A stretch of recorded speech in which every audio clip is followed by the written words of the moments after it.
Hello everyone, today we will do a grammar lesson in which we will learn the use of so that and to.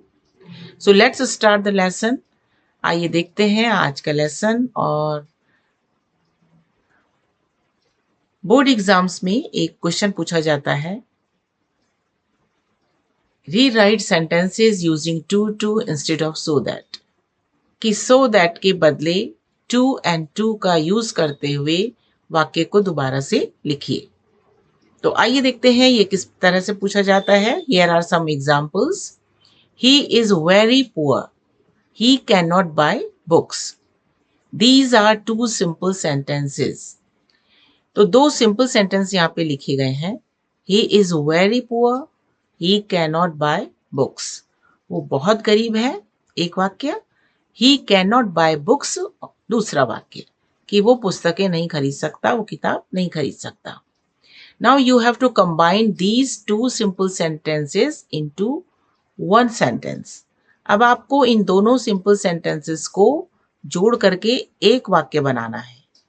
अब जो एक वाक्य बनेगा वो बनेगा आपका कॉम्प्लेक्स सेंटेंस और जिसमें आप यूज करेंगे सो दैट। ये जो कंजंक्शन है एडवर्ब क्लॉज का, उसका यूज करते हुए इस वाक्य को बनाना है। तो ये क्वेश्चन जो है इस तरह से भी पूछा जा सकता है कि combine these two simple sentences using so that, या फिर ऐसे भी पूछा जा सकता है combine these two simple sentences to make a complex sentence using so that. So that का यूज करते हुए कॉम्प्लेक्स सेंटेंस बनाइए। या फिर इस तरह से भी पूछ सकते हैं या पूछा जाता है कि join combine these two simple sentences using adverb clause। adverb clause का यूज करते हुए इन दोनों सेंटेंसेस को जोड़िए। अब ये सिंपल सेंटेंस है। सिंपल सेंटेंस की क्या पहचान है? इसमें एक सब्जेक्ट होता है और एक फाइनाइट वर्ब होता है। एक सब्जेक्ट और एक फाइनाइट वर्ब। तो इस तरह से दो सिंपल सेंटेंसेस हो गए। अब इसको कैसे कंबाइन करेंगे? हमने क्या लिखा? ही इज लिखा, वेरी को नहीं लिखना है। You don't have to write very, very नहीं लिखना है। वेरी की जगह में क्या आ गया? सो। तो he is so poor, he is so poor, and before writing the second sentence you have to add that. दूसरा वाक्य लिखने से पहले फुल स्टॉप हटा करके उसकी जगह पे आपको लिखना है दैट। तो ये हो गया he is so poor that he can not buy books. जो सेकंड सेंटेंस है उसको एज इट इज यहां पर उतार देना है। Now this sentence has become a complex sentence. अब ये पूरा वाक्य आपका बन गया है complex sentence. Complex sentence and जो दैट से जो स्टार्ट हुआ है ये सेंटेंस एंड तक अगर हम इसको ले जाते हैं, that he can not buy books, ये वाला जो सेंटेंस है ये आपका हुआ एडवर्ब क्लॉज। ये एडवर्ब क्लॉज हो गया है। कभी कभी इसी तरह से वाक्य आ जाता है एग्जाम में, he is so poor that he can not buy books, और डायरेक्शन में आता है इसका कि underline the adverb clause. Adverb clause को अंडरलाइन करिए। अब आइए देखते हैं इसी बात को आप टू एंड टू लगा के किस प्रकार से कहेंगे। ये चेंज करने के लिए आता है। तो इसको आप लिखेंगे ही इज सो को नहीं लिखना है। अब इसमें क्या करना है आपको? You don't have to write, don't write so. So को नहीं लिखना है। सो के बदले आपने लिखा too, TOO, he is too poor, और दैट के बदले आपने लिखा TO2। He is too poor to buy books. He can not तक नहीं लिखना है। ही कैन नॉट तक नहीं लिखना है मीन्स हमको ये जो दूसरा सब्जेक्ट है और दूसरा फाइनाइट वर्ब है उसको ड्रॉप कर देना है, उसको नहीं लिखना है। तो इस तरह से आपका एक सब्जेक्ट हो गया और एक फाइनाइट वर्ब हो गया। Now this sentence has become a simple sentence. अब ये वाक्य जो बना ये एक सिंपल सेंटेंस बन गया क्योंकि इसमें अब एक ही सब्जेक्ट है और एक ही वर्ब है। So the sentence is he is too poor to buy books. इस तरह से आप एक ही बात को दो तरह से कह सकते हैं। आइए एक और एग्जाम्पल लेते हैं इसका और अच्छे से इसको समझते हैं। So the next example is the car is very costly. I cannot purchase it. Car जो है वो बहुत महंगी है. I cannot purchase it. मैं इसको नहीं खरीद सकता. Purchase means buy. To buy something. किसी चीज को खरीदना. Very.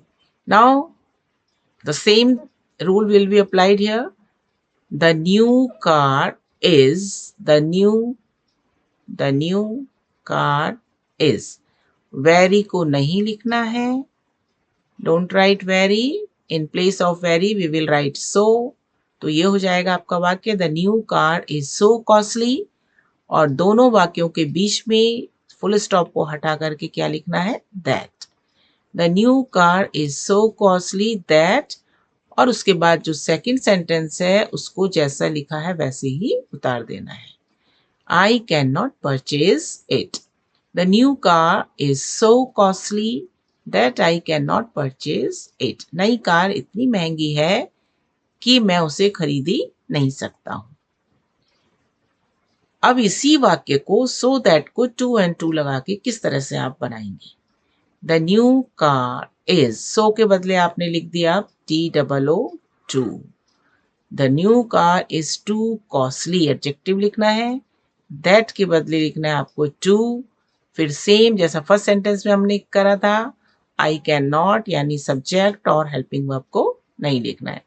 आई कैन नॉट तक आपको नहीं लिखना है.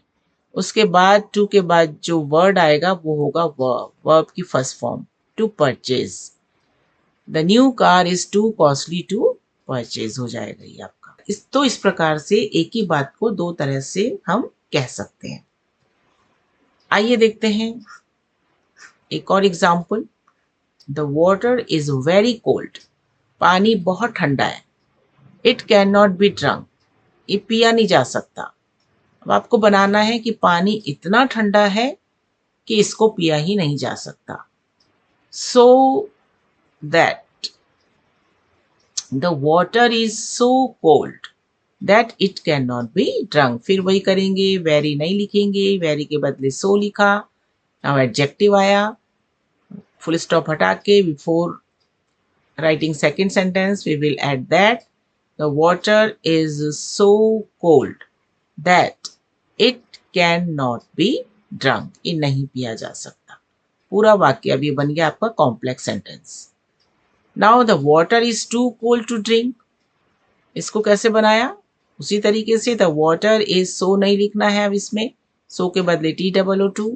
cold लिखा. that नहीं लिखना है. that के बदले to आ जाएगा. to drink. और ड्रिंक के बाद ये इट कैन नॉट. आइए देखते हैं एक और एग्जाम्पल. अब हम थोड़ा सा इसको रिवर्स करके देखते हैं. उल्टा करके देखते हैं. Rewrite sentences using so that in place of too वाला वाक्य है. उसके बदले हमको सो दैट लगा करके लिखना है. फिर से वही एग्जाम्पल है. He is very lazy. वो बहुत आलसी है. He is very lazy. He can not work hard. वो बहुत आलसी है. वो मेहनत नहीं कर सकता है. तो इसमें क्या किया हमने. अब टू वाला लगाना है. वेरी को हटाया. What we will do, we will not write very. Very नहीं लिखना है. वेरी के बदले हमने लिखा TOO. तो ये हो गया वाक्य is too lazy. और फिर से हमने दूसरा वाक्य ही कैन नॉट तक नहीं लिखना है. नहीं लिखने के बाद वर्क हार्ड ये आपका वर्ब हो गया. वर्ब की फर्स्ट फॉर्म. इसके बाद हमने टू लिख दिया. उससे पहले टू वर्क हार्ड. आपको ये ध्यान रखना है कि नॉट तक आपको नहीं लिखना है. He is too lazy to work hard. He is too lazy to work hard. इतना आलसी है कि वो मेहनत नहीं कर सकता. और इसी को ये टू एंड टू वाला आ गया और सो दैट लगा के बनाएंगे तो आप इस तरह से बनाएंगे. ही इज टू के बदले लिखा हमने सो लेजी. और ये वाले टू के बदले हमने लिखा दैट. यानी जो हमने पिछले एग्जाम्पल में किया था उसका ठीक ऑपोजिट हम इस एग्जाम्पल में करेंगे. लेकिन यहाँ पे एक बात आपको ये ध्यान रखनी है. टू वर्क हार्ड लिखा है तो वर्क हार्ड से पहले आपको एक सब्जेक्ट और हेल्पिंग वर्ब को अपनी तरफ से ऐड करना है. तभी ये एक सेंटेंस जो है करेक्ट बन पाएगा और कंप्लीट होगा. ही कैन नॉट या आई कैन नॉट क्योंकि यहाँ पे ही है तो यहाँ पे ही आएगा। ही कैन नॉट वर्क हार्ड, ये अपनी तरफ से आपको लिखना है, एक सब्जेक्ट को ऐड करना है। Now it has become a complex sentence. आइए बढ़ते हैं और देखते हैं दूसरा example. Second example is the sum is very difficult. Some is very difficult, सवाल बहुत कठिन है। It can not B solve, इसको सॉल्व नहीं किया जा सकता। तो फिर से इसको वैसे ही बनाएंगे। वेरी को नहीं लिखना है, वेरी के बदले लिखा आपने too. The sum is too difficult. Now it can not be नहीं लिखना है, उसके बाद लिखना है आपको टू, और इस सॉल्व जो थर्ड फॉर्म था चेंज हो जाएगा ये first form, to solve. The sum is too difficult to solve. जब हम टू के बाद अगर बी आता तो ये सॉल्व होता, टू बी सॉल्व भी हो सकता है। The sum is too difficult to be solve, या the sum is too difficult to solve. और इसी को आपको सो दैट लगा के बनाना है, तो वही चीज हम फिर से दोहराएंगे। The sum is so difficult that, इस वाले टू के बदले क्या लगा, that it can not B solved, that it can not B solved.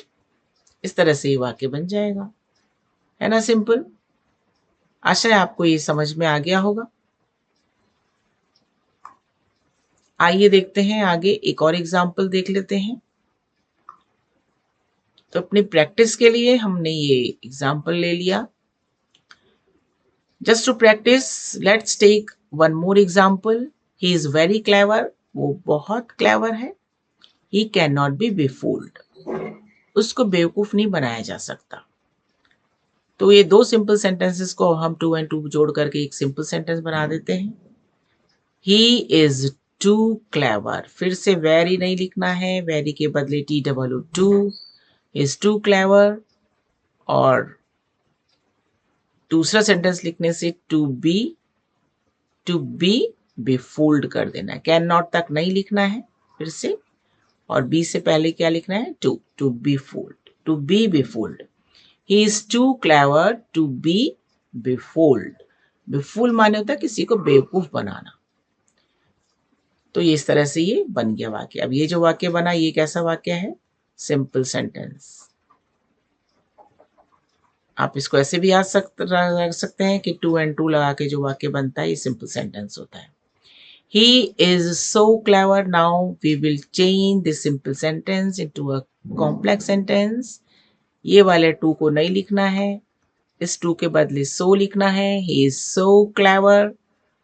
फिर ये वाले टू के बदले आपको क्या लिखना है, that. He is so clever that he cannot को अपनी तरफ से ऐड करना है, क्योंकि आपको उल्टा अगर करने के लिए आ जाएगा तो he cannot को अपनी तरफ से, यानी एक सब्जेक्ट और एक वर्ब को और ऐड करना है। ही कैन नॉट बी बेफोल्ड, वो इतना चालाक है कि उसको बेवकूफ नहीं बनाया जा सकता। तो इस तरह से हमने देखा कि एक ही बात को दो तरह से हम कैसे कह सकते हैं। और आइए आज का ये लेसन यहीं पे खत्म करते हैं इस बहुत ही सुंदर से एक इंस्पिरेशनल कोट के साथ। You are stronger than you think. जितना आप अपने बारे में सोचते हो आप उससे ज्यादा स्ट्रांग हो। You have come a long way, आप बहुत दूर तक आ गए हो। You should be proud of what you have accomplished and achieved so far. अभी तक आपने जो कुछ प्राप्त किया और जो कुछ कंप्लीट किया है, पूरा किया है, उस पर आपको गर्व होना चाहिए। Means you should always be positive. और इसी पॉजिटिव नोट के साथ हमारा आज का लेसन यहीं पे खत्म होता है। Here we end today's lesson. Thank you for watching. Keep practicing, keep learning. Soon we will meet again in the next video. Till then, take care. Goodbye.